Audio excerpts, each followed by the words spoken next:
That's right, audio listeners. Don't go away. You're listening to the right podcast. This is Truth Wanted, and that was our brand new spanking intro. I gotta say, it looks awesome.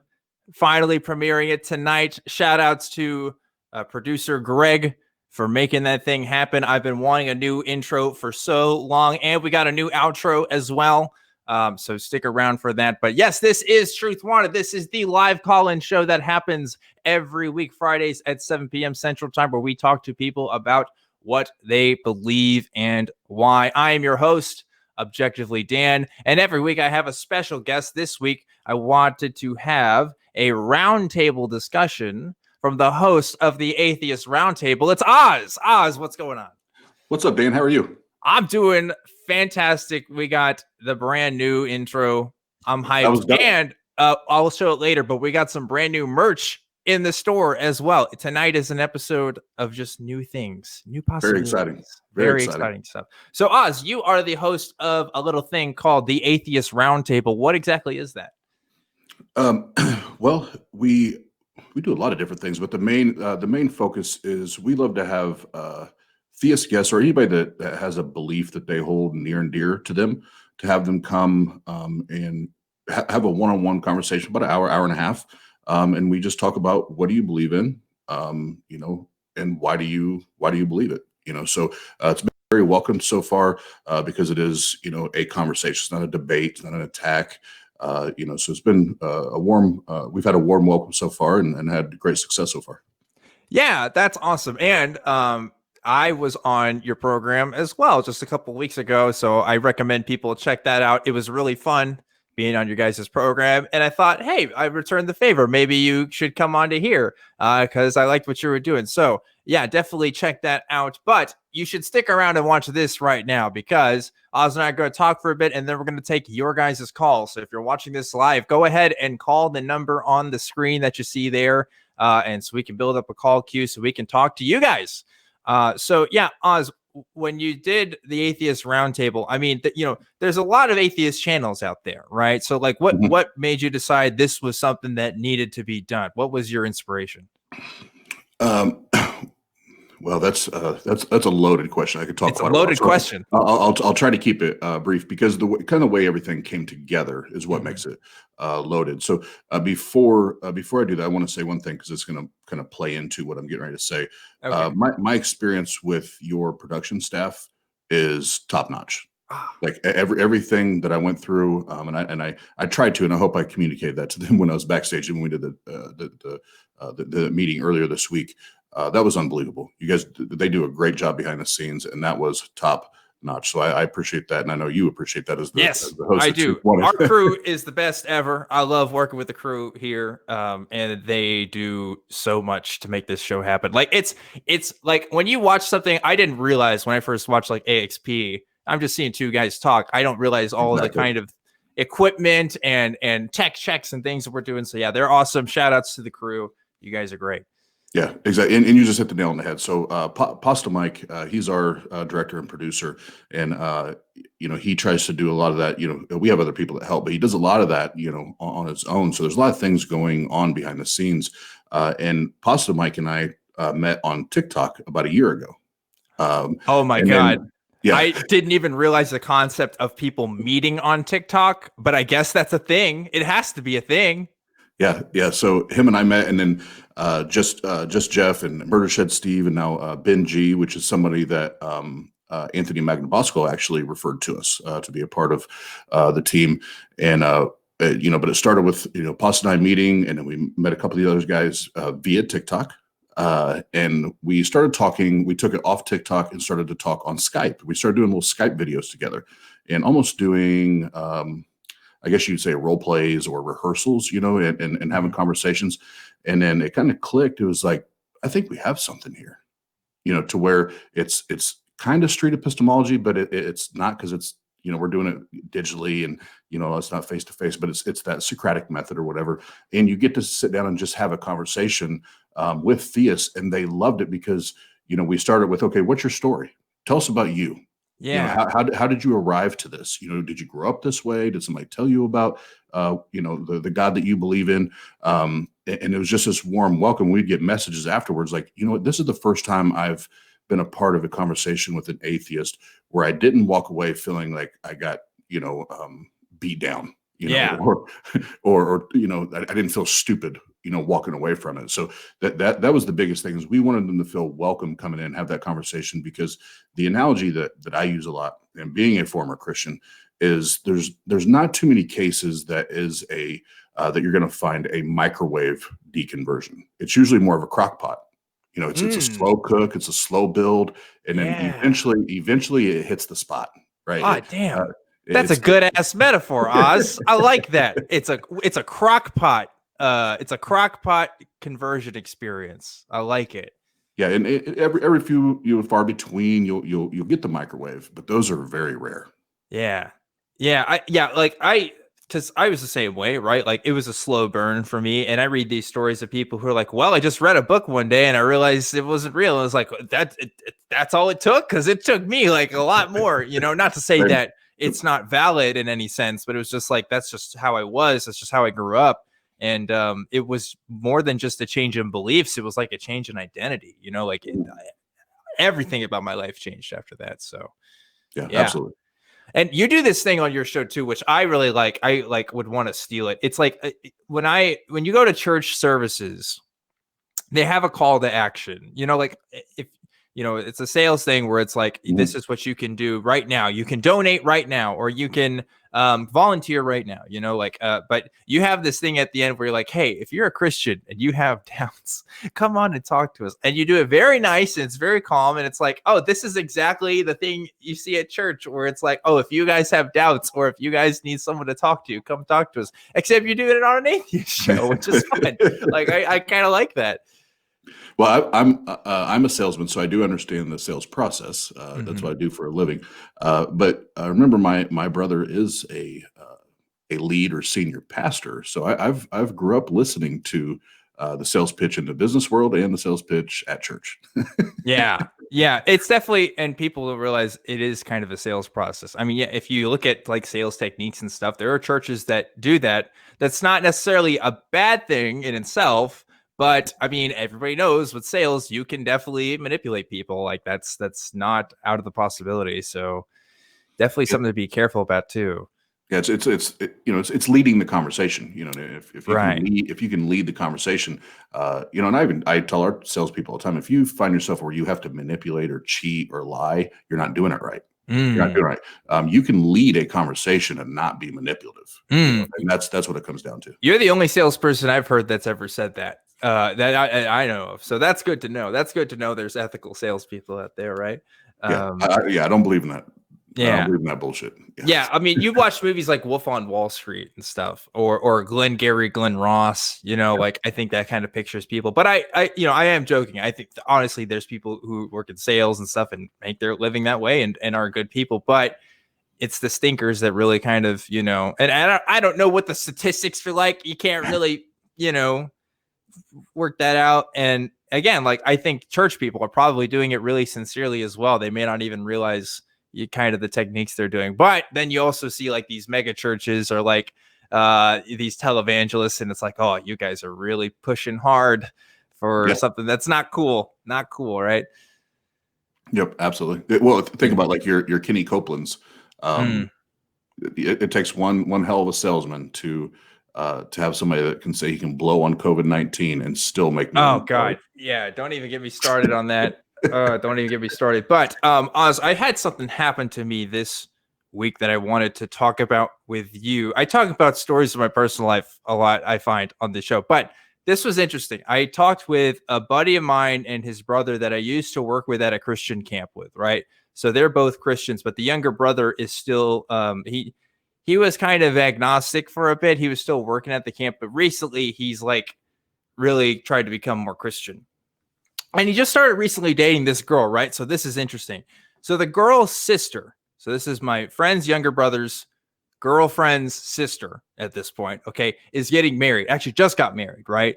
And they had a wedding. And so the girl's father, both the girl's father, disinvited my friend's brother from going to the wedding because he was still a new Christian and didn't want him to be there yet because he still hadn't like proved himself yet, basically, in his eyes. Now, my first thought is, why does he get to make the decision on who gets to come to this girl's wedding? Shouldn't it be, this woman that's making a decision on who's coming? Because both of the women, the two sisters, they wanted him to come, but dad was like, no. And then he was like, well, he was paying for the wedding and stuff. And that's when I'm like, oh, yeah, I guess if you're paying for a thing, maybe you have more privileges in deciding who comes and stuff. But the reasoning was just like, oh, you're too new of a Christian, so I don't trust you yet with my daughter. So you don't get to go to like this event. Like, I don't know. That's weird to me. I mean, obviously there's like, dads are really cautious around their daughters dating sometimes. It's a thing. But like, that's a specific excuse, I guess, that I've never heard before. Have you ever heard anything like that? I've heard things like that, but they make no sense to me.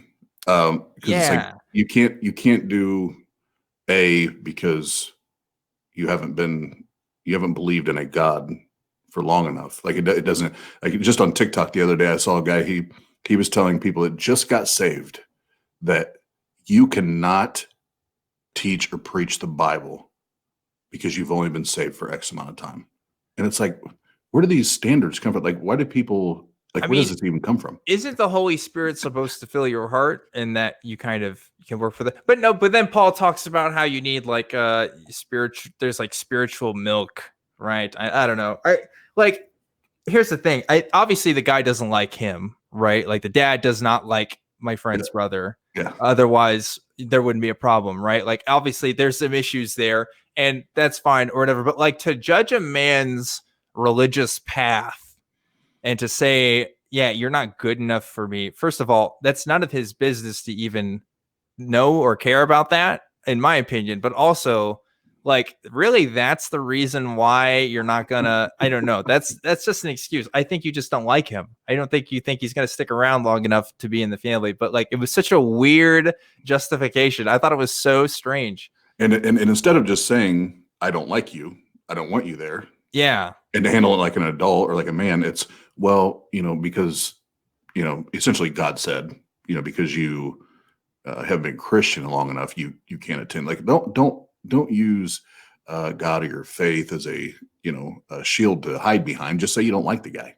Yeah. And I did ask him, I was like, did he tell you this to his face? And he was like, yes. Like they actually had this conversation. Cause I thought when I heard that, like, oh, he must have told his daughter first and then the daughter told him. But no, he just straight up told him he did not want him at this wedding because, and like he's a young guy. He's like 22, so and I think the daughter's around the same age, but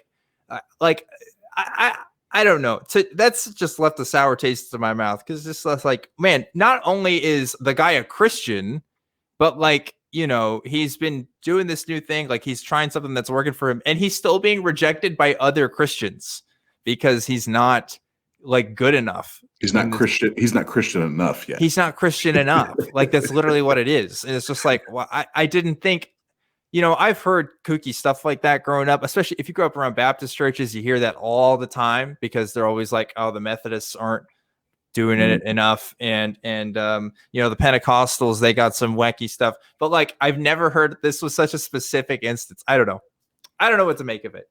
Yeah. In that regard, anyway, Baptist churches are similar to the high-strung evangelical, movement that I was a part of, where it's like there's like levels of Christianity, where it's like you got to move up the ladder before you achieve this ultimate level, right, of acceptance or basically holiness. Spiritual guru, kind of in a Christian sense, I guess. There is kind of that culture there amongst.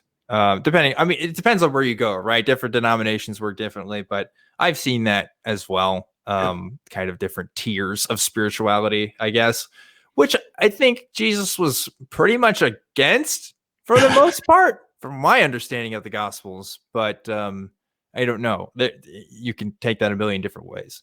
But anyway, another topic that we were talking about before the show was weight loss stuff, yes, right? Sir? Yes, you wanted to ask me about that.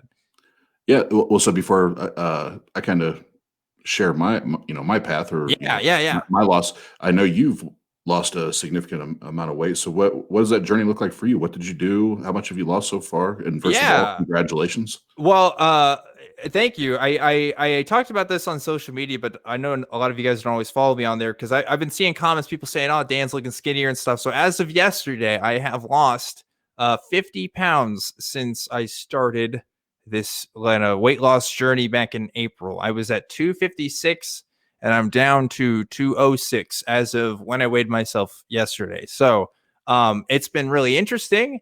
I've like kind of wanted to talk about it more, not just to like brag, but to be like, man, there's a lot of bull crap out there of stuff that like does not work. And I wanted to, I was thinking like, what if I did like a video on like the skeptic's guide to like losing 50 pounds or something? Cause there's just so many just nonsense things. But then we were talking about this before the show and you told me you had lost 100 pounds, Yep. which is double the effort I put in. So congratulations to you. Thank you. And this just goes to show it's you find what works for you and you stay disciplined in it. That's the main thing. You don't have to spend $1 billion to do it. There's all these weight loss plans and all these different ways to do it. At the end of the day, it's just taking care of your body, and you look at food as fuel, not as entertainment, or pleasure. And if you're just fueling your body, it's very easy to lose that weight unless you have pre-existing conditions or anything like that. There's always those things to factor in. But if you're just disciplined in your diet and whether it's walking or you go to the gym and exercise, it's easy to do it without all these other supplements and spending $1,000 a month on it. You just have to stay dedicated and want to see yourself improve. Yeah, I think the intersection here with talking about this with this show is like there is a kind of truth to want about knowing how to do this the right way, how to do this like the most responsible way, what science has to say on it, because like nutrition is notorious for being like very confusing and very hard for a lot of Vague. people to follow. Yeah. Yeah, there's been so much information out there, even like stuff that the American government has gotten wrong. Of course, everybody knows about the food pyramid stuff and how that's changed over the years, right? And like the crazy milk promotion that happens in commercials and stuff that is like a direct tie to that industry and is the reason why every single American school out there will serve you a carton of milk with whatever you drink. Like it's wild how that works. But yeah, I think that's a conversation. I mean, it's a long drawn out thing how to have, but you're right. The simple thing is like take in less of what you put out, and there's specifics to it more than that, but like not too much. I don't think it's as much as people think. And this detox stuff, this like whatever therapy, like none of that is what I needed. It was just a disciplined control of my diet and just exercising more, mostly cardio. And that was like, that's like the bare bones of it, really. Right. Yeah. I just cut out sugar and really reduced a lot of because my body reacts to carbs in a very negative way. I can look at a carb and gain 30 pounds, so I cut out sugar for the most part and lowered my carb intake and just made sure that I was putting things on my body that were going to fuel my body, and made sure I was getting the exercise and I felt better, looked better, and it was manageable. It wasn't one of those things where it was hard to lose the weight. It was just because even doing that, there's still fun things you can eat, and that's usually what people talk about. Is like, well, when I diet, I can't have this and I can't have that. That you can't look at it that way. It's like I said earlier, it's got to be I'm fueling my body, not entertaining my body. Yeah. That's the thing I picked up too. It's like I don't eat for pleasure anymore. I eat for necessity. And that's like a philosophy I've kind of adopted. And that sounds kind of lame, if you think about it in one sense. But like I just have so much control over myself now that I didn't have previously. Like I'm at a weight now that I haven't been in 4 or 5 years now, I think. So like it's been really crazy. I'm gonna keep doing it just a little more because I'm on this kick. Gonna try to see, and then we'll see what I do from there. But yeah, I just thought I'd share because I know people talked about it in the comments, and you were asking about it before, so I thought might as well shout it out. For those who don't follow me on social media, that's been what's going on with me. But I think we should talk to some callers. What do you think, Oz? Let's get it. Okay, well, before we talk to callers, I want to give a quick shout out to our special patron of the week. So every week now we are shouting out our most recent patron, and our patron of the week this week is Johan Triebe, or Johan Triebe, I think.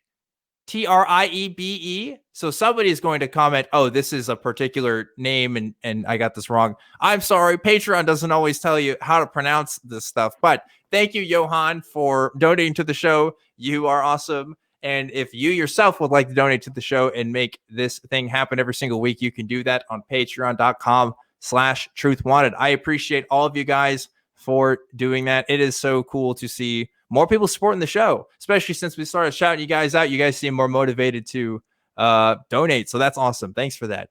And now we can get to the calls. So first, I want to talk to G, who's calling in from North Carolina. G, what's going on? Hey, I'm doing well. How are you guys doing today? I'm doing fantastic. We got a new intro. We got some new merch we're going to show off later. Life's cool. Life's cool right now. Sounds great. Yeah. So what do you want to talk to us about, G? Yeah, I wanted to ask you guys if you have any tips on, and it's often that you just talked about like the nonsense around weight loss.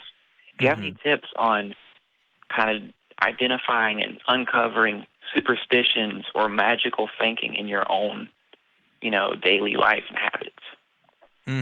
Yeah. How to figure out whether the beliefs you have are true or not. Yeah, this is a tough one. And it's something I've been asked before because it's something I try to do.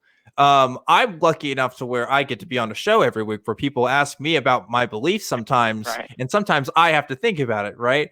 But, not everybody has that luxury. So how do you figure stuff out? I think it's like, I don't know. Like there's different ways that it can happen. Like if you ever go on Twitter or if you go on Reddit or something and you look at a topic that people study a lot about, maybe migration. Let's talk about migration as an issue, right? Like you realize when you talk to people who have looked into this stuff for long periods of time, I think that's when I tend to learn the most about what my beliefs actually are and what seems to be held out by experts or people who have studied the field or people who have just been talking about this stuff for a long time. If I'm ever interested in something or I realize, oh, somebody talked about something the other day and I don't really know much about that, that's what I do. I just start finding the communities first and see what kind of sources they're looking at and just figure out what's going on from there. But like, it's a never ending process. It's constantly iterative. I mean, I say this every week now. I'm just gonna say it again. I went vegan. Okay. I've been doing that for a little bit. And that's something I wouldn't have done if I hadn't been having conversations with people and thinking about the issues and really looking into this stuff. So I guess it's like, for myself, it's like a challenge. I really like to challenge myself with my beliefs, but I don't know. You kind of have to have a drive to even want to look at that in the first place. What do you think, Oz? I've never been other than having a God belief at one point, I've never really been a superstitious guy. I had a lot of superstitions. So that's what when he asked that, I kind of had to think like, do I have any? Maybe, and that's probably tough for me to say because I've just never been a superstitious guy. So I hate to give a bland answer, but I wouldn't know how to evaluate that to give an honest answer. Well, there you go. I hear you guys both talking about like, especially the two topics you raised. I assume you mean human migration. Yeah, I meant human migration. I just said migration, and I realized afterwards I was like, that could mean anything. I could be talking about geese. That doesn't mean anything. But yeah. But I guess that's the hard part, right? Is that your positions on very important things to you right now feel evidenced and feel researched. Almost none of us would say, oh, yeah, no, I decided on that really important thing because I felt good for 30 seconds. Most of us think we've already done some amount of work. How it's do true. You pick out the thing, that maybe we are just acting on without realizing, no, that it wasn't evidence. You're remembering your sixth grade teacher fondly, but they didn't take time to explain it to you.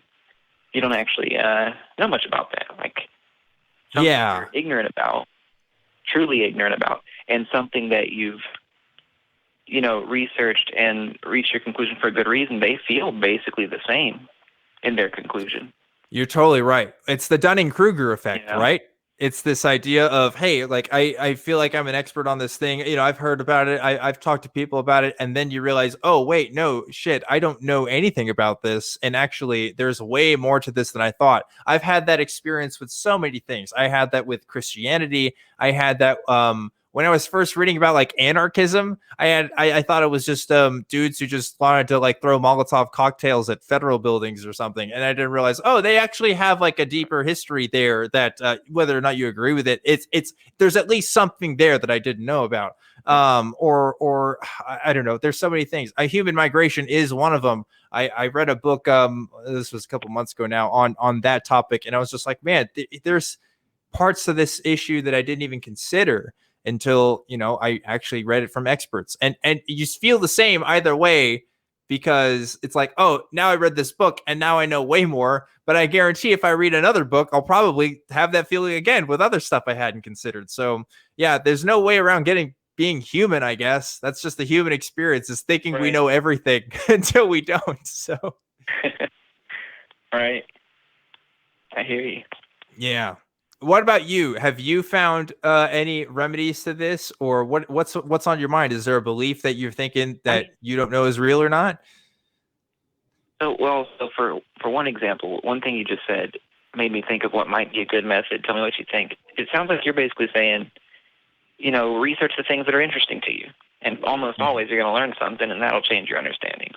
So what I'm thinking is, if there's an issue where I disagree on someone, I don't care to argue on too many of the things that I really care about, because it just doesn't go well. It stresses me out.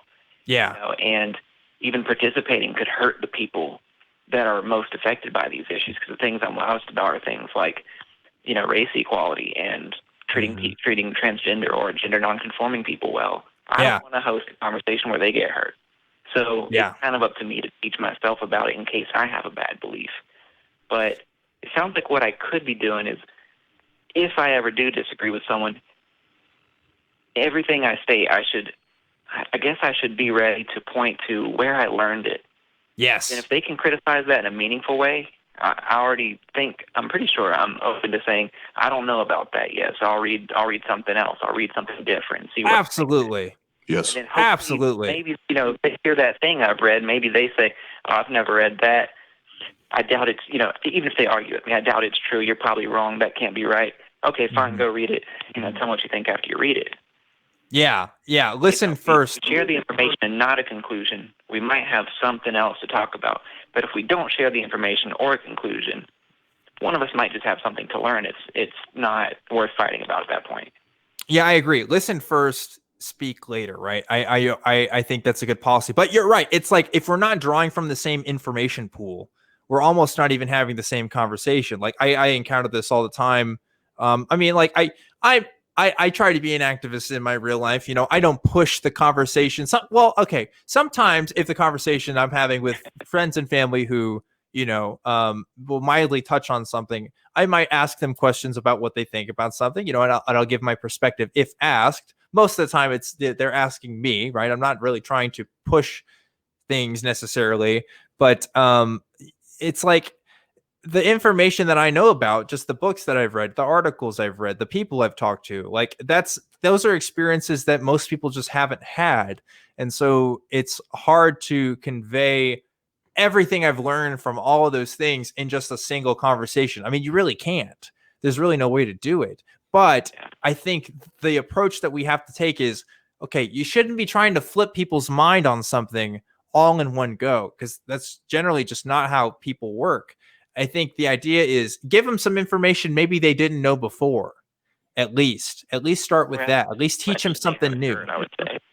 Yeah, and see if you can learn something new from that conversation too, because conversations are two-way things, and people want to feel heard just as much as you want to speak to people. And if people don't feel like they're being heard, they're probably not going to listen to you either. So yeah, I agree. Even though it can feel like, oh, I know so much about this thing. I don't know. I learn new things almost every time I talk to people, even on stuff that I know a lot about. At least I'll hear like, oh, you heard about this thing. Here's an argument I haven't heard about. Where'd you get that from? I guess that's my challenge. Like when you mention your family, my family is so polarized.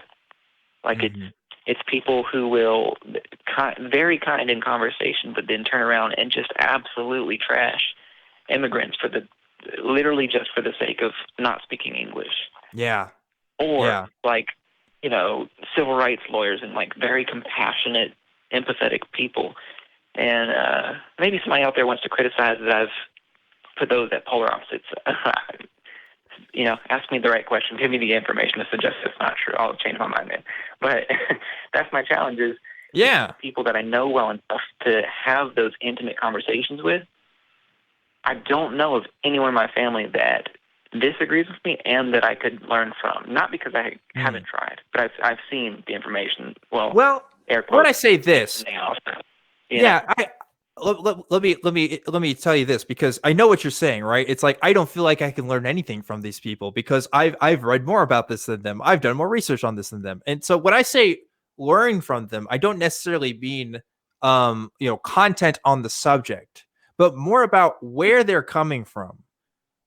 Empathizing with people is really important, I think, when talking about this stuff, especially if it's family, and figuring out, okay, you have this belief for a reason. If you have a belief negatively about, immigrants, Mexican immigrants in particular in this country, because that's, it's something we talk about a lot. Like, there's a reason why you have that belief, whether that's an observation you had or something you heard from somebody else. Like, you can be a mirror and still help people figure out where that comes from and help them in that examination process. And so like that's what I mean when you learn something from someone, not necessarily, oh, I'm going to learn a new argument about this thing, but just like, hey, like what about the human experience can I learn from you? And how will that change your perspective if we talk about it, or change my perspective if I'm talking about it. Right. And I think that goes to even the it might have been backstage when we were talking about, where did this belief come from? How did you arrive there, and why do you hold that belief? And it's still kind of that, Socratic method, so to speak, but it's still the same thing, even though we're talking about, whether it's immigration or whatever it is. I always want to find out why people hold a belief. No matter what it is, why do you believe that to be true? What were the steps? What were the methods you took to arrive to truth? And I think just listening there, if that was my family, and personally, my family, I think has some pretty crazy views or beliefs, and I'm constantly asking why they believe that and how they got there. So I think that's still a healthy method to taking that approach. Yeah, you're not necessarily wanting to contradict people all the time with, well, here's the right answer. It's just more like, well, how did you get your answer? Definitely. I think that's a good way to put it. Right. But yeah, what do you think, G? Did we help you at all tonight? Yeah, for sure. I mean, it's hard to apply that to the main driver of my question is that I'm on your side of things. I'm atheist, and not recently either. So I think I'm generally without, magical thinking. I mean, I'm not saying without flawed thinking. I make mistakes all the time. Yeah. But I don't let myself rest when I'm aware of a lack of good reason. I treat it as, well, if that's the decision I have to make right now and that's the best conclusion I've got, I'll go with it. But that's something I need to research. When I get off, I need to Google that country and learn more about that language, because I think that name comes from there, but I don't know, and I don't want to profile somebody. I mean, even little stuff like that. Sorry to get us on a tangent. Yeah, but, absolutely. I don't think I have those mental habits of just jumping, leaping over problems that like the moment I think there could be a problem, I'll even end up asking somebody contradictory questions where I've had people in conversations like, wait, so where do you stand? It's like, oh, I'm just trying to figure out how you're thinking about it. But yeah, actually, I think this. Yeah. And that's good too. I don't think I have those habits. And that's so anyway, yeah, you did help. It's hard. I tried, and G, I just want to say real quick on that, because I try to avoid giving my, outside of this show, because I give my opinion a lot on this show. But if I'm having conversations, I refrain from giving my opinion until, way later into the conversation, because I think that can set off a different path from the conversation that I might be interested in going, right? Because I'm with you. It's like, I want to know how other people are thinking about this. But I will say it's not always bad to give your take, because again, your take may be something that they've never heard before, and you're exposing them to totally different information.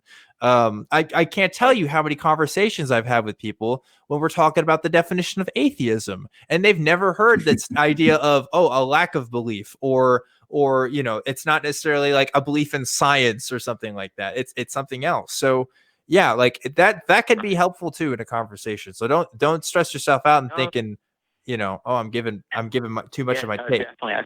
I don't think any of my friends would accuse me of not being assertive enough.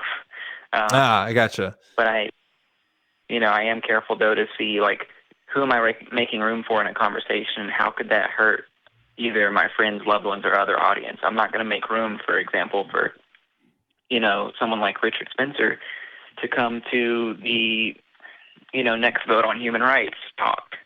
Yeah. Don't really want to make space for him, for example. Yeah. Yeah. Don't want to do leading questions. You don't want to like pretend like you're interested just to make a point, like I see that happen a lot too. Like it just takes a genuine interest. And if you're genuinely curious and you genuinely think you can meet people in the middle on where they stand and make them feel comfortable so that they can be candid with you. Like I've seen amazing things happen when people do that. So yeah, good for you, G. I want to get to some next callers here, but I'm glad you talked to us about it. I hope you continue to build this practice of talking to people, because I do think it's important, and I appreciate your call. Hope to hear from you again. Thanks, G. Yeah, you guys have a great week. Thanks. You too. Yeah. What'd you think about that call, Oz? When it gets to that's when people start talking about superstitions, that's probably one of the ones that I pause on. Like I said earlier, and because I want to be honest and not just give an answer for the sake of giving an answer, because I don't connect with superstitions. Some people like, if you step on a crack, this is going to happen, or if you do certain like certain just actions will then garner this outcome. Like I've just never really bought into that, so it's hard for me to wrap my head around that part. But yet I still believe in the God for 30-something years. So I have that disconnect there, where it's like, I believe I did have a very strong belief in a God, but the whole superstition thing I've never been able to connect with. So I don't know what it's like to hold a belief in a superstition. What I mean? What do you think about this though, Oz? Because I think I would broadly expand that definition of superstition even more. Let's talk about fears about like LGBT people, for example. I mean, I grew up around, in Texas. There's a lot of stereotypes about gay people. There's a lot of stereotypes about how they act, about what kind of activities they do in their own private lives, which nobody should be caring about except themselves. And like that in itself is kind of a superstitious belief almost, right? Because it's like I'm believing in stuff that's not actually happening or not really there. It's not superstitious in the sense it's paranormal, but I am believing in things that aren't happening when I think they are happening, right? Like I don't know. I think you can kind of fit that in there. Yeah, it would. I guess that would be just a false belief. It's if someone is LGBT. I can never get all the letters out, so I apologize. I'm not trying to be disrespectful. I just never get them all at the same time. But I have no, I have no preconceived notions or anything of how they should or shouldn't act. And I love them. My stepdaughter's lesbian, and I'm her biggest fan. But going back to when I was a Christian, yes, I was taught that well, you don't hang out with was that, or anybody that's drinking alcohol, or anybody that's doing drugs, because all those things will lead to you possibly doing those same things. So false beliefs, and if we can tie those things together, then yes, I guess I did have superstitions. But when I hear superstitions, I think more of the zany. I agree.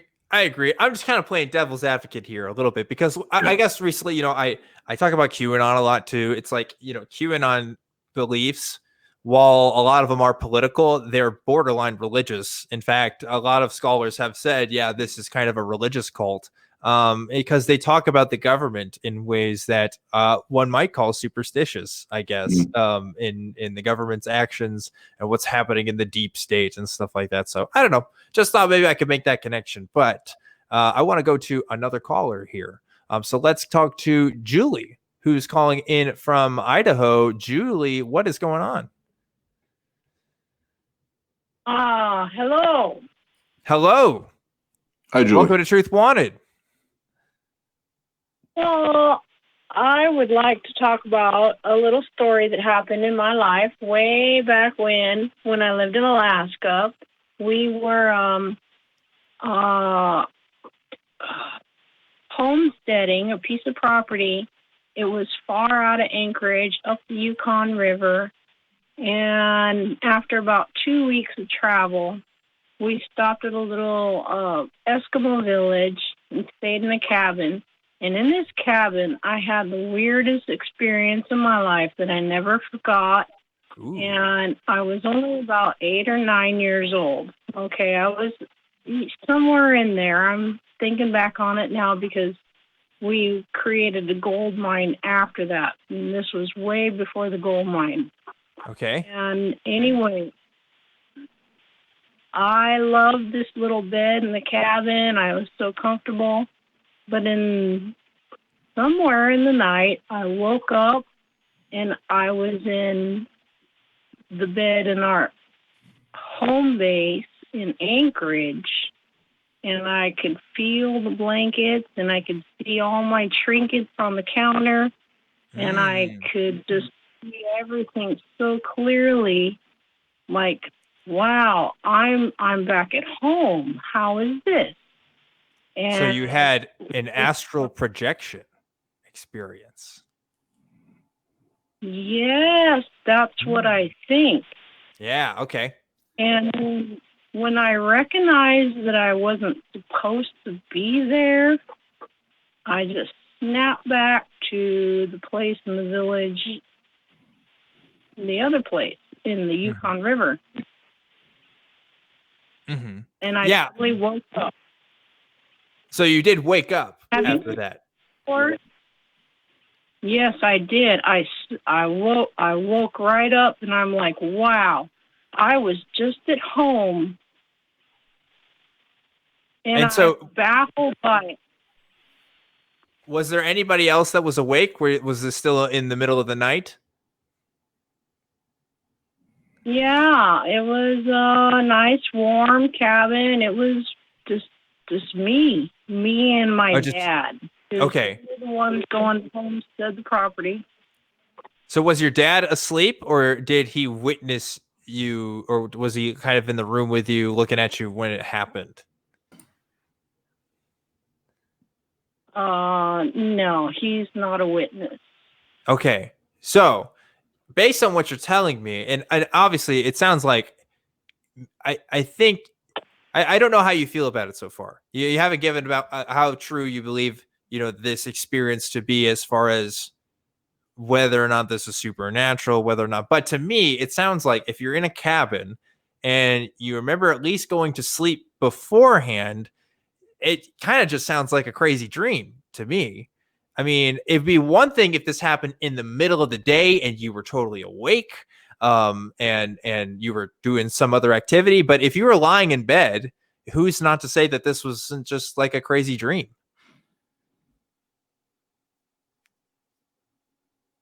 Yeah, that's certainly a good point, except it was just too real. And I don't want to bring something up for us on this call, but that's the only thing I wanted to talk about this call. There is something else supernatural that happened later on, but I don't want to talk about that right now. Okay, well let's talk about this thing. So what leads you to believe? I'd be interested in knowing why you attribute this experience to the supernatural. I know you said that because it felt like really real. Is that like your biggest reason, or is there another reason why you think that?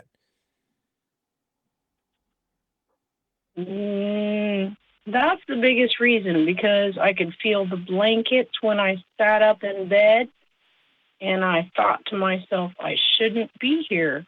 And I can see all my trinkets and I knew I could just jump off the bed, but then I knew I wasn't supposed to be there. So Okay. Have you ever had a dream before this or after this time where you thought it was also like super real?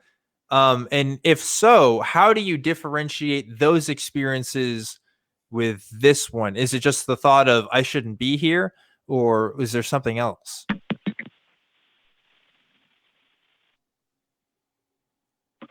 all right, so this led me into researching astral projection, and I literally spent years trying to deliberately do the same thing that I experienced, Mm-hmm. and it never worked out.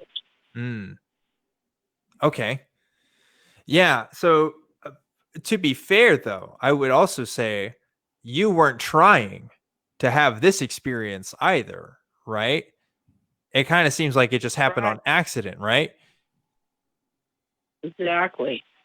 Yeah. So if you're trying to have these astral projection experiences, if you're just looking at, the research on this from people who've said they've done it before, but you've never been able to do it, but you were able to do it this one time, what's the explanation there? Why were the circumstances for this different from those other times?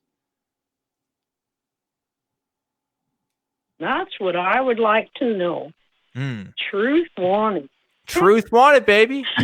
That's what's up. So let me give my take just real quick, because I had an experience very similar to yours when I was a kid, and actually I was also in a cabin when this happened. I was at this place, and it was a state park somewhere. I was traveling with my family, and there was a really bad storm that night. I remember that happening, and I remember waking up and thinking, I don't know where I'm at. I don't know what's going on. And I realized I could not move at all. And it was very, very scary. And I didn't know what the heck was going on. I stayed up for another hour or so. At least it felt like it, but I couldn't move. Eventually, I must have passed out, because the next thing I remember is waking up in my bed and everything being light. And I didn't know what the heck was going on. I didn't know if this place had controlled me by a demon or something. I never really had too hard of a demon belief, but I didn't know what it was. And then I eventually figured out about this thing called sleep paralysis.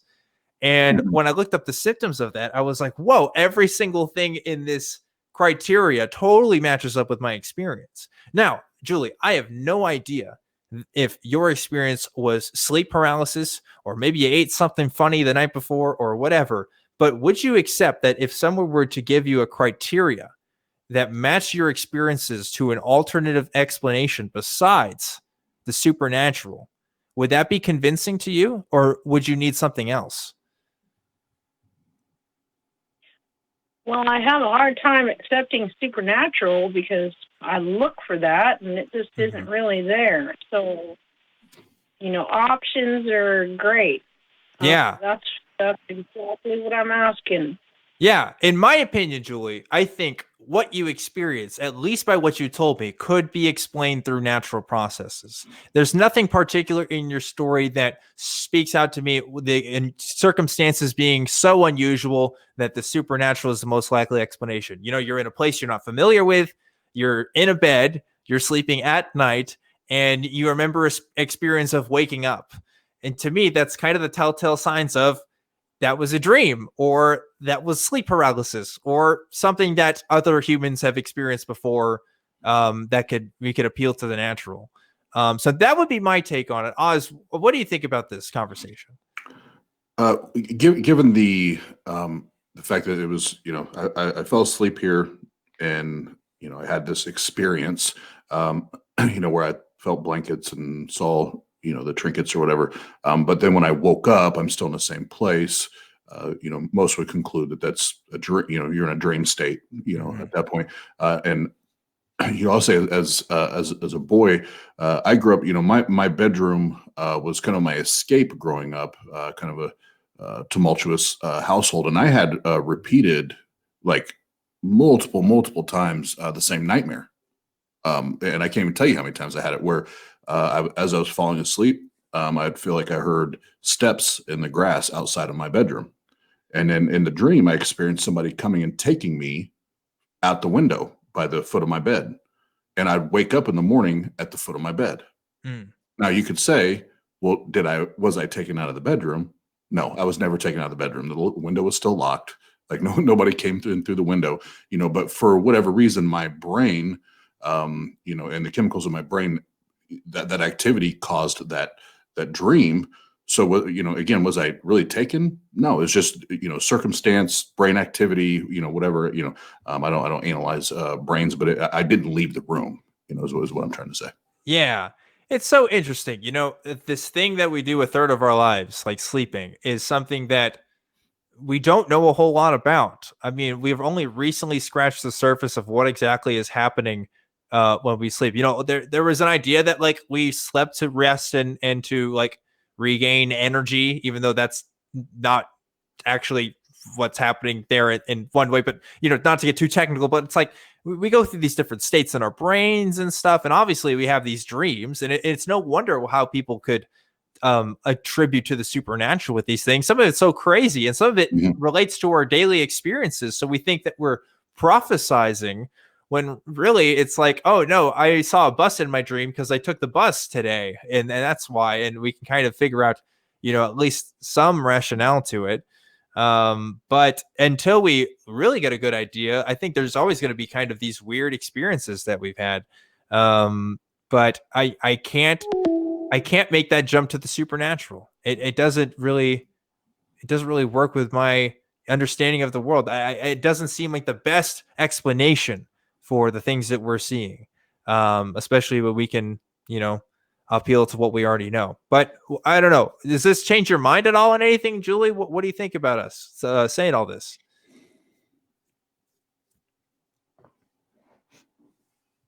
Julie, are you still there? Oh man. Okay. Not sure what's up with. Oh, there she is. Hey. Awesome. I thought I lost you. Yeah. So what do you think? What do you think of me and Oz's take? Do you agree? Do you disagree? You know what? I do agree. The dream state is such a fascinating thing. And, right. There's so many things that happen while you're asleep. It's totally possible that, as a kid, I could have had things just more realistic in one dream than another. Yeah. Our audio producer, audio engineer just messaged me to ask you, did you have a CO2 detector in the cabin?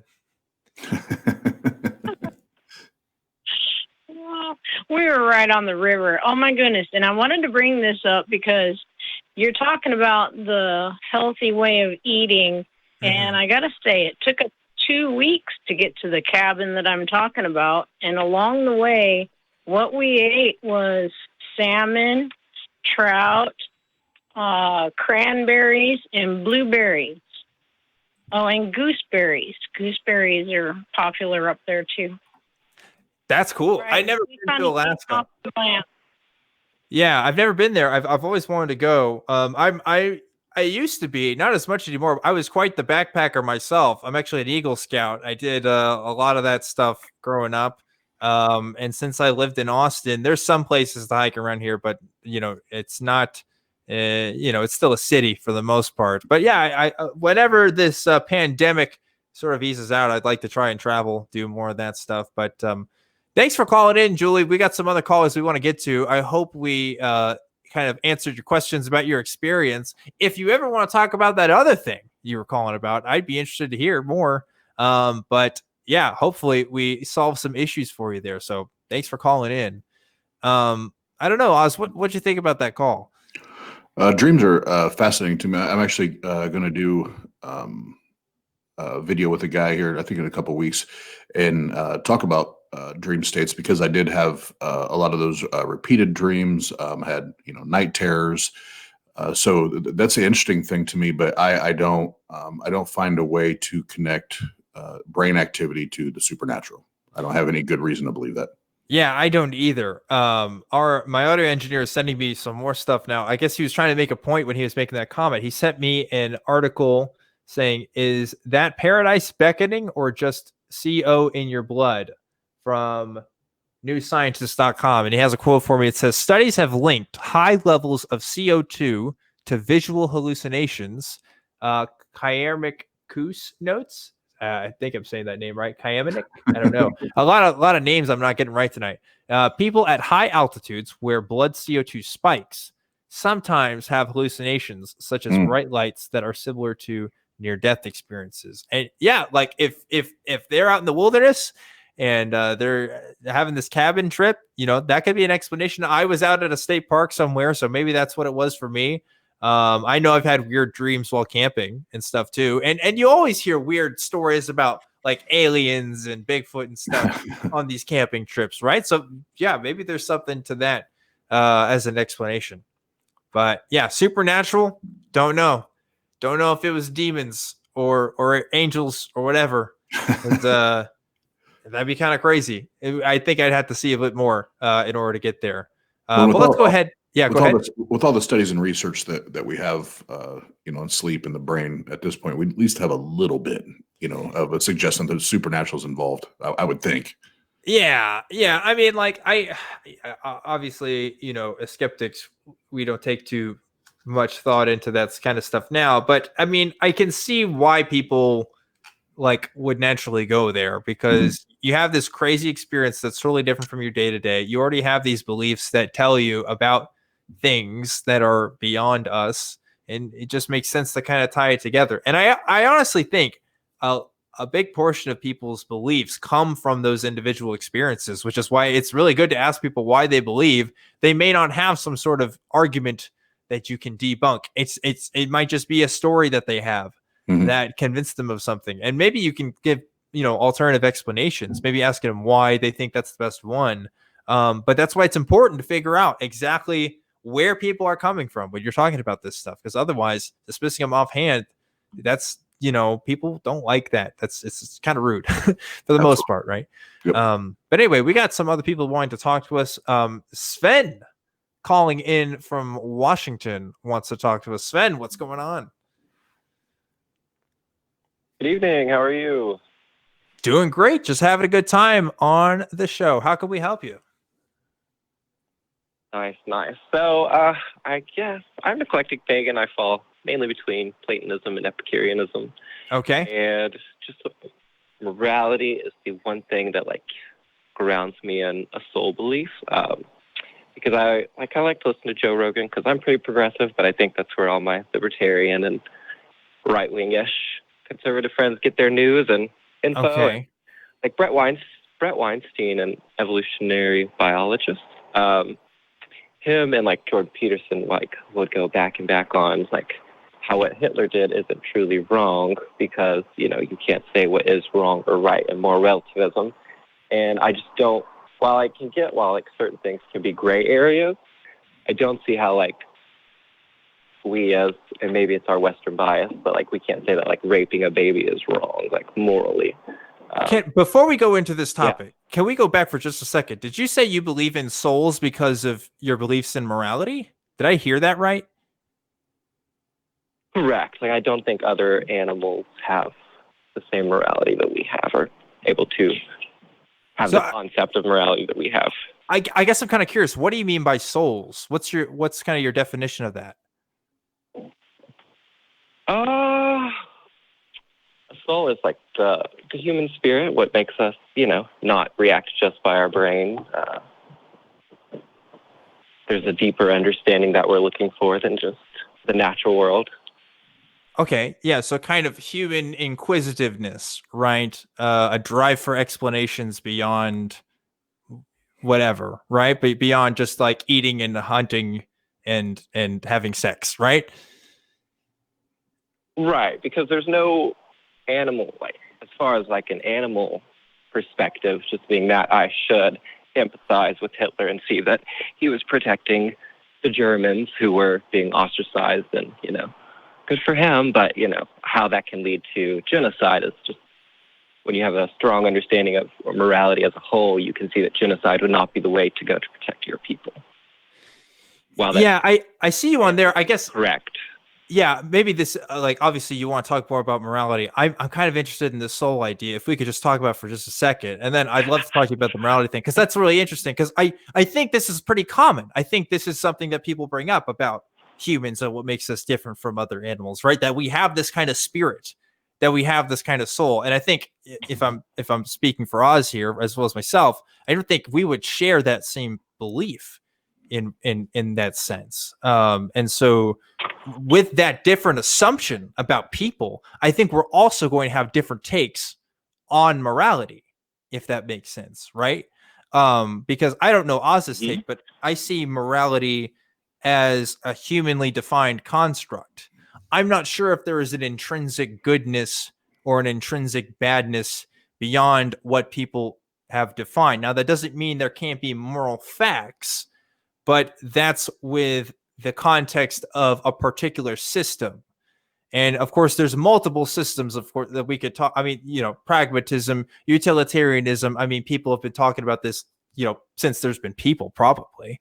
And I don't know if there's an objective right or wrong in the sense of a correct action in every single scenario, but there might be one that's better for most, systems can accept. And might be more wrong for most systems. And maybe we can look at that. But it's hard for me to come to the conclusion in particular that there is like one single unitary system of morality, or that humans could ever discover that. And I certainly don't know if it would cause me to believe in the idea of a soul, only because I can see how we as people understanding the world, it's not that other animals don't have like acceptable actions within their groups.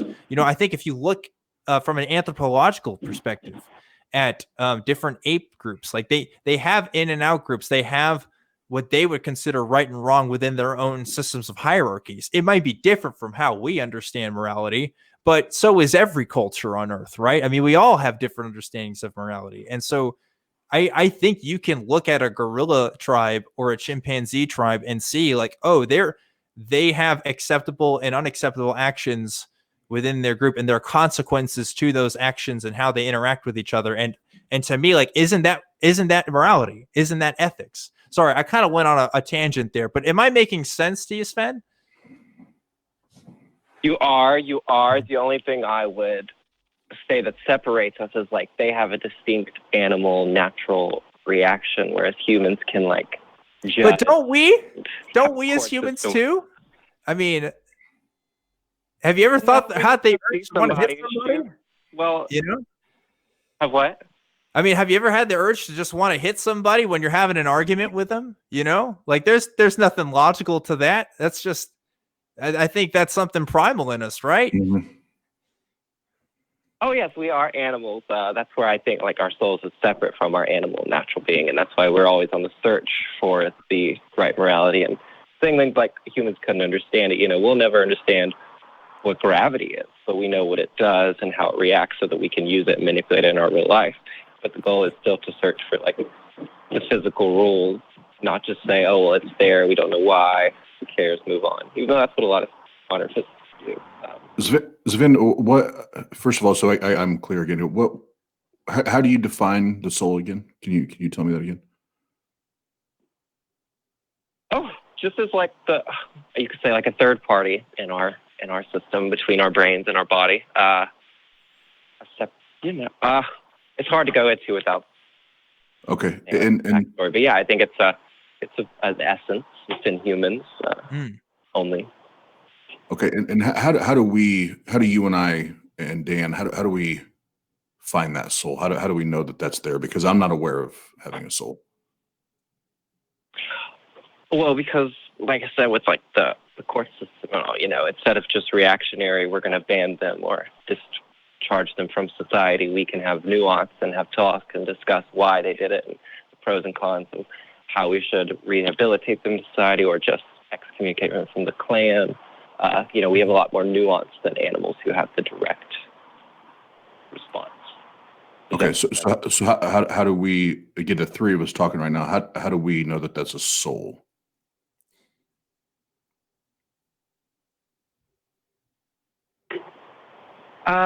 Well, we don't. But like I said, it's like, how do we know it's gravity that's holding us down? We don't. We believe that it's this essence that when a large mass gets together, it's going to sort of hold things down, and we can measure that that is an active thing happening, but we can't say what it is, like on a quantum level, you know. Well, we may not be able to say what it is at a quantum level. I prove what gravity is, and Sure. Yeah, and I understand that's a whole discussion about the gravity thing, but we can at least make observations and say, oh, that thing happening to that other object, that's gravity, right? Because like that's what we've been calling it. That's that effect that we see on the world, right? I think what Oz might be getting at, like maybe what we're understanding is, you know, we might be able to call what you're saying as like a higher order intelligence, you know, maybe a system of problem solving that people have. And we might say, well, how do we know that that's a soul in particular? Because if we're talking about that problem solving, again, yeah, we're the most advanced at it, definitely, because we can talk to it. But again, I do see other animals, just as an example, right? Figuring out problem solving within their own groups. Now, they don't have the speech and advanced kinds of communication and policies and forms of government that we do to handle all their issues. But I also don't know if a soul is necessarily required for that or just a big brain. You get what I'm saying? I do. Yeah, psychology comes into a big, you know, is it psychology or is it a soul? Is a huge debate. But like I said, it is something that I don't know. Most people see, you know, I'm not a theist, but it's like when Christians look around and say, you know, you can see design.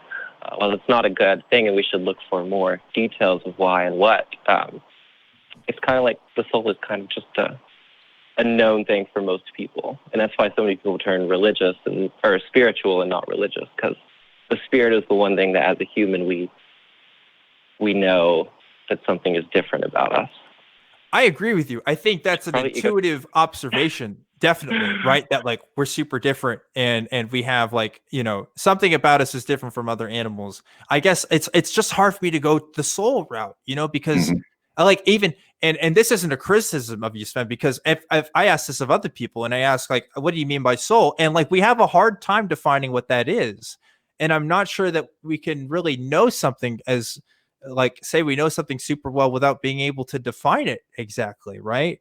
So I don't know. Like, what do you think when we say that maybe there might not be a soul? Like maybe this is something that humans have come up with. Would you say that's impossible? Would you say that might be an explanation? What do you think about that?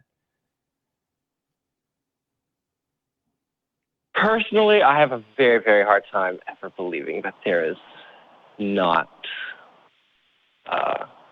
a soul in humans. Primarily, and that's why I said morality, because I cannot justify certain immoral acts. And whereas a lot of intelligent physicists and biologists these days are starting to say, like, you know, when we have to justify it because it's not really a moral question, it's just an action that people take. Whereas, you know, you can't convince me that it's okay to rape a baby just because some other tribe thinks it's okay to rape babies. Yeah, you know, I think it's my soul that prevents me from believing that genocide is okay, or, you know. But here's the thing, though, right, Sven? Like, there are people out there who have justified everything you just said. So, are we saying that those people don't have souls, or do they have different souls? Like, what? We're saying that they are ran by their animal nature rather than their. Kind of like, so there's a dichotomy between woke these days. That's what's hip with the kids. Yeah, almost a dichotomy between animal nature and a spiritual nature, kind of, or maybe not spiritual nature. You would say soul. And I just want to make sure I'm saying what you're saying correctly. Yes, there are animal naturalistic desires that we have to have on Earth because our souls were placed into Homo erectus or Homo sapiens here on Earth. So we do have to grip with the fact that we are living in this reality and this perception. Yeah. Well, let me ask you this.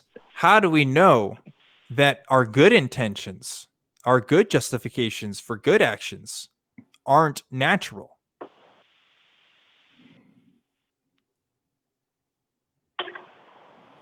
Well, because like I said, if we're just looking for the goodness, the natural way for Hitler to protect his people was to eradicate every other Was it? human threat to him. I've never, no animal on Earth that I know of has ever made that distinction, right? Like, it doesn't seem very natural to me in one sense. There are people like, especially simians, who if another species tries to come into their home, they'll eradicate them. They won't coexist. That's a good point. Species. That's pretty natural. That's a good point. Natural. But to have an organized system of a particular, race of human beings, for example, I don't know. To me, that might seem like a higher order thinking there. Maybe it's a higher order thinking to justify a base nature. But again, like to me, it's almost a false dichotomy. I don't know. It seems like. Go ahead, Oz. Sven and Dan, are we not just saying we don't have an explanation for the reason we do or don't make good decisions or practice good or bad morality, so we're just going to plug in a soul or a god? Is that not in essence what we're doing there? We're saying that our best understanding right now, just like our best understanding of temperature, is just the speeds of what atoms are moving, but on a quantum level it could be so much more than that. But yeah, what I'm saying right now is currently our understanding of right and wrong is the soul. But we agree, like temperature and gravity, which have been talked about, we can still measure those things. Those are measurable. Where the soul, we can't measure. That's what I'm asking, really. People do measure souls and the goodness of something. With the humanitarians, I believe Dan at least is a humanitarian, and so you are measuring the goodness of somebody, which to me is measuring their. What are we saying there exactly, though? If we're saying the goodness of somebody is how much soul they have, does somebody have more soul versus less soul? What's the measurement there? It's how in touch with their soul that they are. Okay, in touch with their soul. Over their animal. But how do we measure that? Like I said, how humanitarians, they get together and they discuss what is good for humans. We measure what it means to spread goodness. As humanitarians, you measure what it means to spread health and well-being. Okay, well, so just to give an example of, because I think Oz is hitting on this idea of measurement here, and I think that's interesting. If we were to look at somebody from 2,000 years ago, let's talk about like Aristotle or maybe Plato, Socrates, one of these philosophers, Plato. Right? Plato, right? He was someone who was really interested in truth. He was someone who was interested in what's good and what's not. But you can look at the writings of Plato, and he would absolutely be okay with human slavery. I think unequivocally, I think he could make a justification for that, at least based on the observations I've seen. And other people from his time could do that. Does that mean that because I don't have that belief that I think that it's wrong, that I'm more in touch with my soul than someone like Plato? Is it something where that can happen over time? What's the difference there? Well, that would be where societal pressures, which is an animal, all nature, we see animals pressuring each other to have certain beliefs. And so I believe if it was in the zeitgeist to just approve of slavery, then a lot of people would have a hard time focusing on dismantling that, just like a lot of people in America, in the West, have a problem dismantling capitalism because it's just in our soul, or in our, in our norm. But even, Plato was against moral relativism. There's no way to... Ideas can both be correct. Two moral beliefs can be correct. Yeah, so I guess what I'm asking, is like... Well, you mentioned a good point, right? There's more moral than him. Yeah. Okay. So we could be more moral, but I agree with you. I think that might be a possibility. But you also touched on something really interesting, which is like that society has forces on us, that influence how we think and how we do things. And to me, that just says, well, that's an outside factor that's kind of influencing our behaviors. And whether or not we think it's right or not, at the end of the day, that's still something coming from like outside of us. You know what I mean? Like it's not necessarily our soul speaking to us. Like I didn't learn that slavery was wrong because I felt something like internal about it necessarily. I grew up in a world that didn't have slavery, at least around me, right? Slavery is obviously happening today, but I was told about the horrors that happened with people, and I was taught to have an empathy for people, and it seems like my morality has come from the constructs of my society, and I would argue probably Plato's did too, even though Plato did have some radical ideas. It's hard to make that distinction for me. It would be hard for me to say, yeah, this is something that comes from my soul, because I don't know of anything. I don't know if I could do that, right? It's really hard for me to say that you grew up learning that slavery was bad, and that's why you think it's bad. Because, like me, I grew up in South Alabama, and I strictly remember being 9 years old, never discussing really slavery. My family didn't approve of people of color, and I sat down and watched Gone with the Wind with my grandma, and I just bawled into tears, and I was asking, why is no one talking about these people being property of someone else? Like they're, well, I guess issue. So it wasn't societal factors that told me that slavery was wrong. Yeah. If it tells you that's wrong, then I guess that is a little enlightening, but no, I guess I should clarify, because you're right. It does sound like I'm saying, oh, I had to learn that this thing was wrong. I didn't necessarily mean it like that. What I meant when I said that was I didn't experience slavery, right? I had no concept of it. It wasn't a thing that was in my life. And until I learned about it, I had an opinion on it, right? I had to know about the concept in order to make decisions about it. There's nothing internal that's giving me exactly an idea of how to do everything. I'm learning things as I'm experiencing them. I don't know if anything internal is giving me that. Something internal is giving me in the sense that I'm a human being, and therefore I have emotions, and therefore I'm empathetic. That's true. But when we're talking about, human slavery is a specific construct that we can look at, and we can examine how people found the merits of that, and whether or not we would think the merits of that are good or not, right? Obviously, you and I would agree it's not good. That's why we don't do it. But people a couple of 100 years ago would definitely find the merits of it. And they would do that through kind of their social organizations. It wasn't through their soul telling them necessarily. At least I don't think so, right? That wouldn't make any sense, because I don't know, there are people that were just as religious as anybody else, and had similar, thoughts as anybody else, and yet they came to these conclusions. And I can't help but think that they came to those conclusions and even thought that they were right a lot of times, just because they lived in a world that said they were right. Yeah, I don't see anything beyond a soul, like making people fight against slavery, like that weren't oppressed by slavery. So as that would be my counter to your point that, a couple hundred years ago, people approved of it.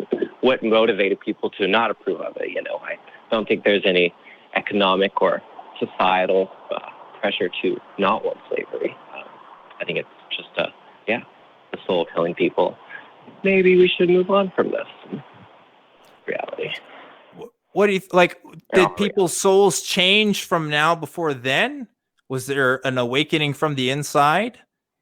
I mean, what's the process there? Oh, yeah. So that kind of goes into my eclectic religious belief that we have been running on the show. I don't want to take too much time. Yeah, we'll have to go in just a few minutes, but Homo sapiens. Yeah, I think that's where the gods belief came from. I do believe God came and gave us the souls, and so our souls are baby souls, and we don't necessarily know how to adjust to dealing with an animal body while also having to deal with an outside force that we can't see or isn't in our physical realm. So it took thousands and thousands and thousands of years to become more and more quote unquote woke. I don't like that term because it's super millennial, but yeah, I get you. Yeah, I get you, and I appreciate you sharing. I think it is.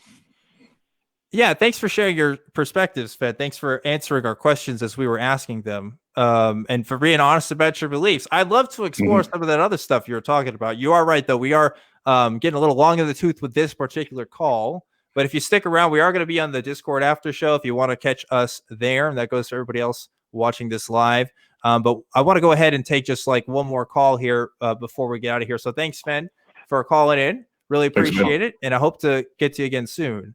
And I'm not going to be the guy that's going to like make the point after the caller has left, but just to evaluate like my position on this, because I get asked this a lot about what I think about morality and stuff and where it comes from and stuff. It's got to be a combination of, again, that natural empathy, but also learning social constructs.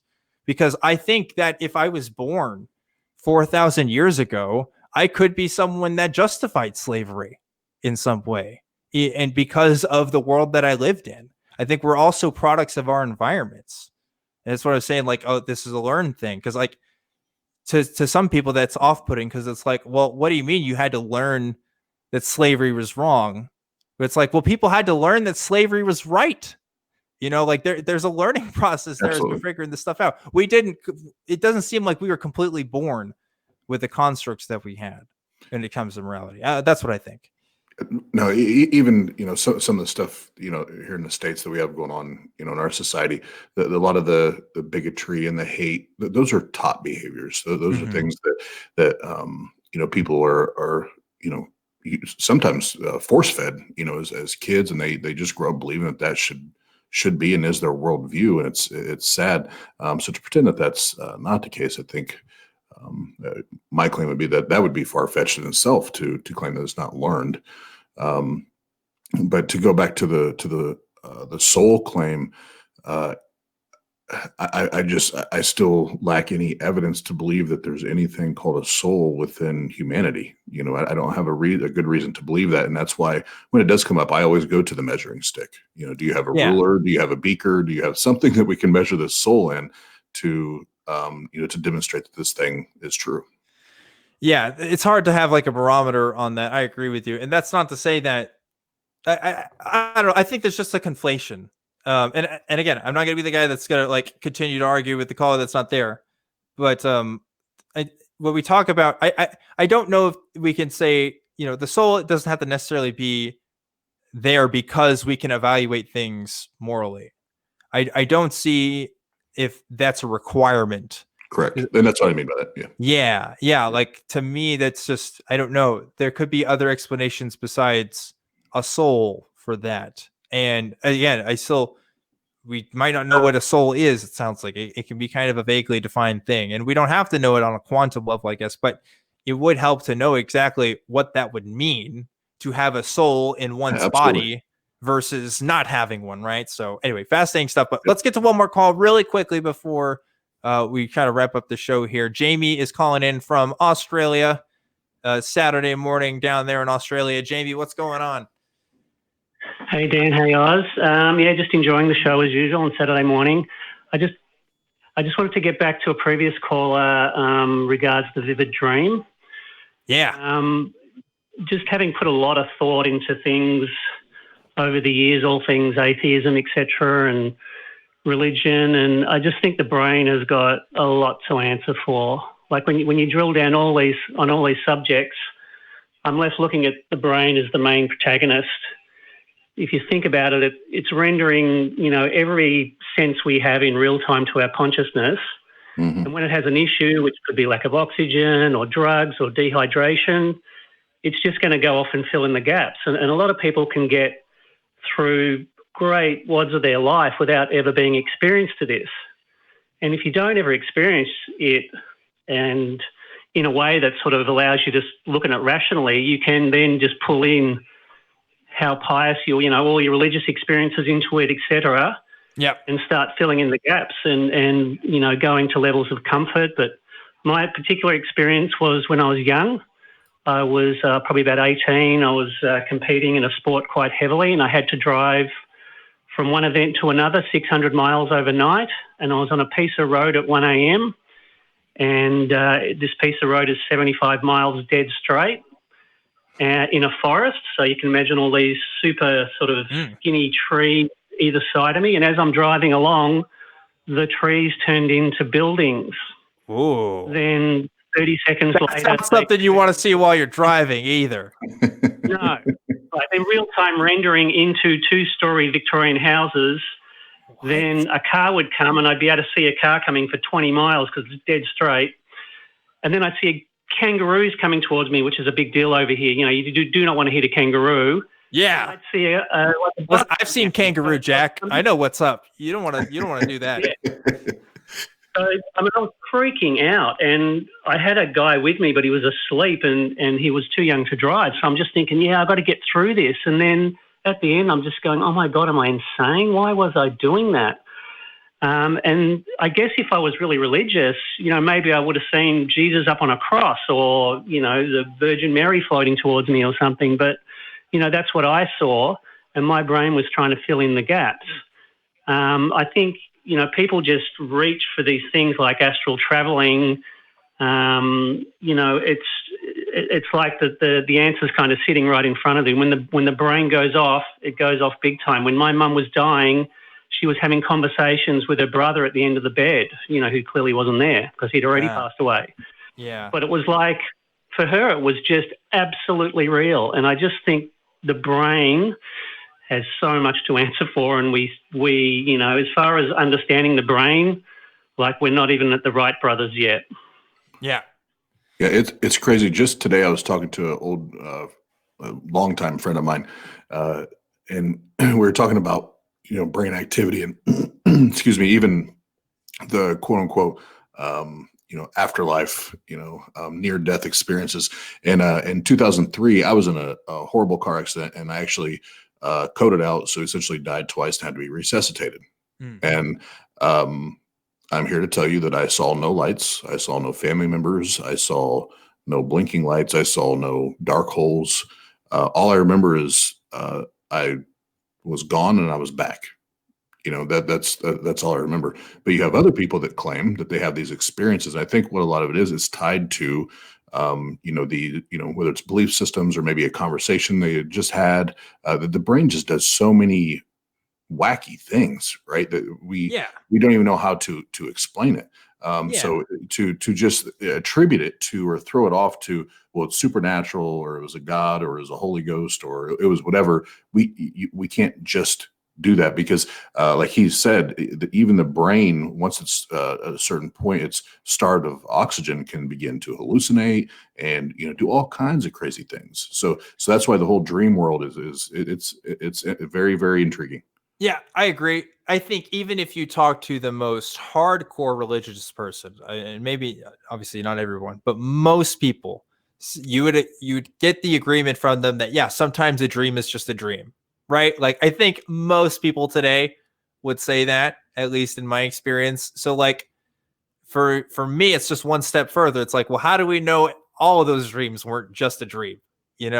I've had like thousands of dreams in my lifetime. And what's the probability that some of those are going to be coincidental to things I've experienced in my real life?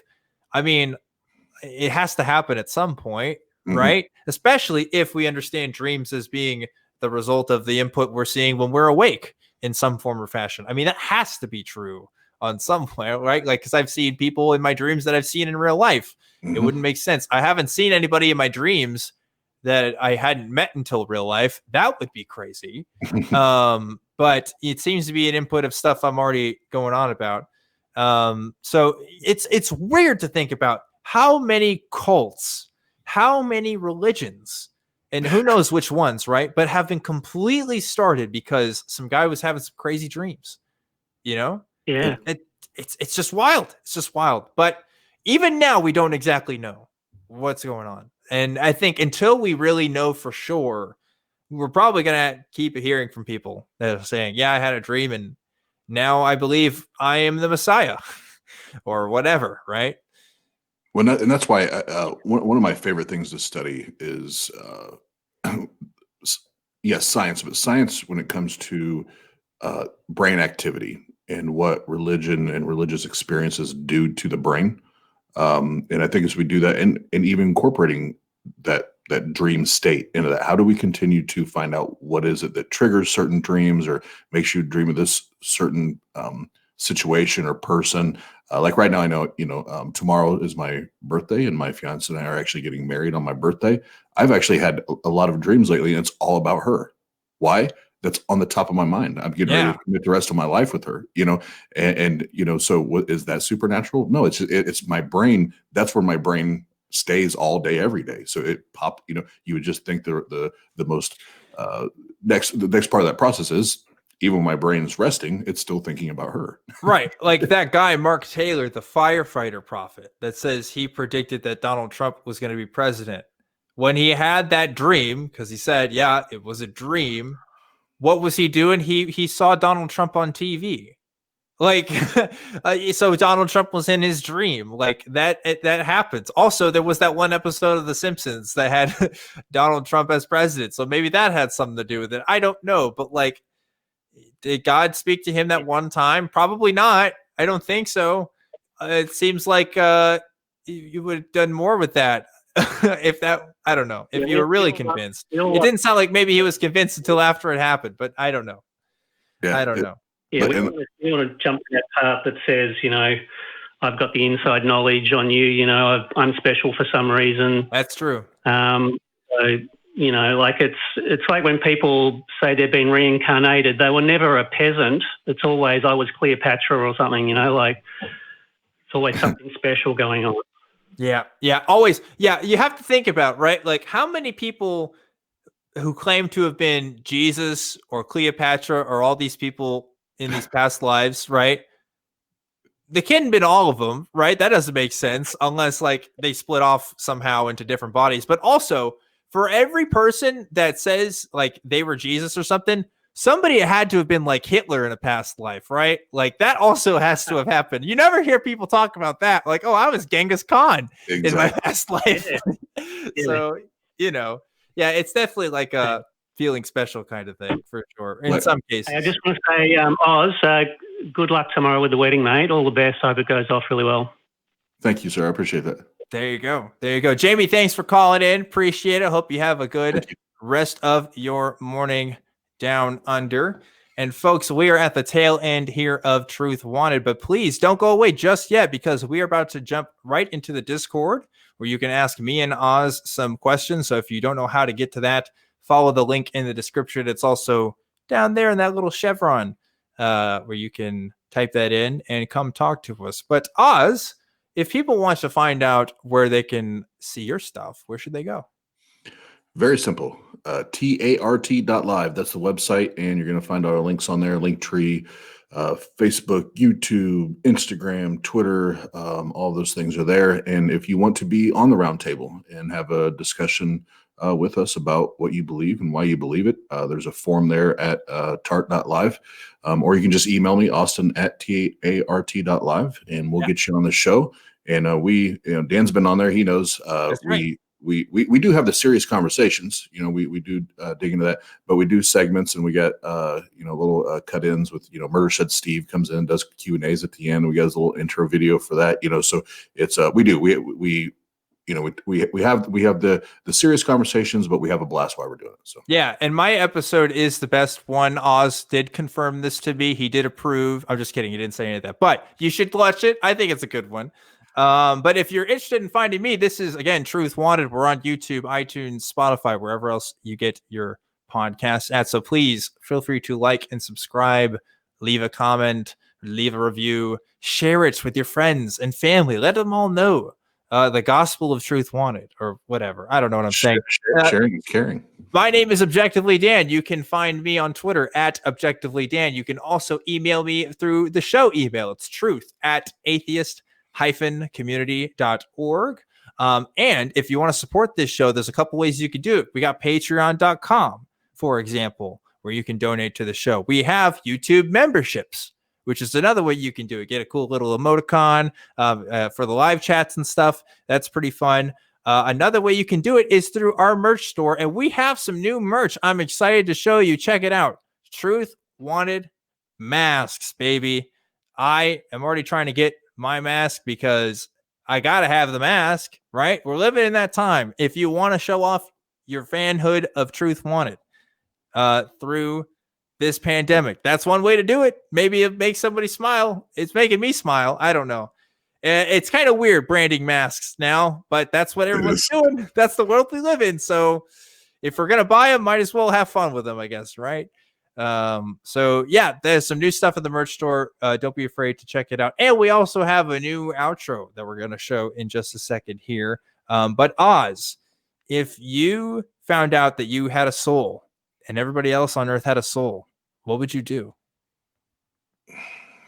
Dan, I just want to thank you for having me on your show tonight. I had a blast with you. Had a great conversation, and I look forward to you be back at the round table. Oh man, just completely whiffed the question. No, Didn't even want to try it. If well, I'd have to see it demonstrated first before I would believe it. So, man, a first whiff of the end credits question. Oz just completely. He was like, no. Didn't even want to try. Well, that's all right, folks. Thanks for watching Truth Wanted.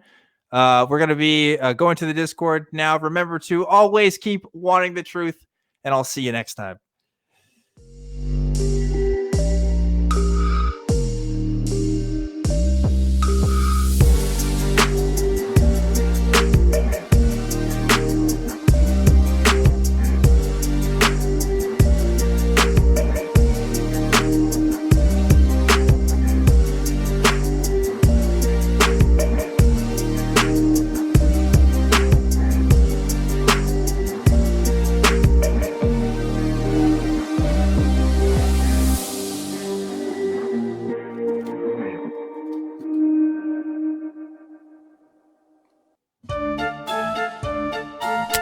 What are we doing, man? What are we doing? No, you're done.